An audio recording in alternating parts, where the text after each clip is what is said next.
This is Ra, the god of the sun. In Egyptian mythology, Ra is often considered to be the most important god. He was lord of all gods and was generally shown as a human with a falcon head.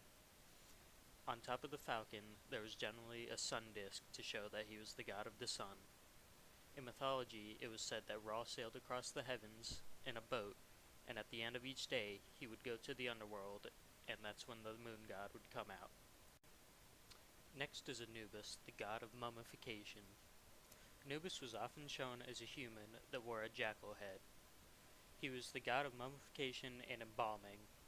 His role was to be the guardian of the necropolis, and often when priests were doing mummifications, they would wear a mask of Anubis to show their role. He often was shown leading the dead to the underworld to be tried in the court of Osiris. Isis. Isis was the first daughter of Geb, god of earth, and Nut, goddess of the sky. She married her brother Osiris, and together they had a child, Horus. Isis was often shown as a woman with a headdress in the shape of a throne, or a pair of cow horns with a sun disk in the middle. To many people, Isis was a very protective goddess. She'd use powerful magic spells to help people in need, and because of this, she is very popular with the Egyptians. Next up is the god Osiris. Osiris was often shown as a mummified man wearing all white. Osiris was the god of the dead and ruler of the underworld. Osiris was also the brother and husband of Isis, and was the father of Horus. This next god is the god Set, also referred to as Seth sometimes.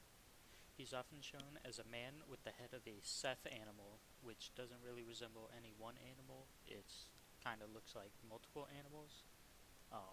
Seth is the god of chaos as well as war.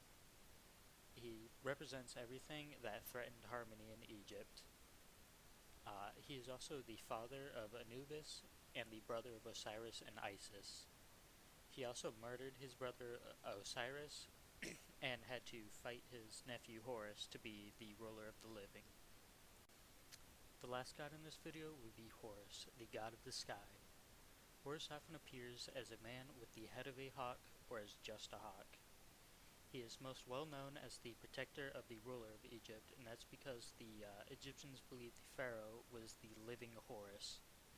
He was also able to defeat his uncle Set and become ruler of the Egyptians. He is the son of Isis and Osiris,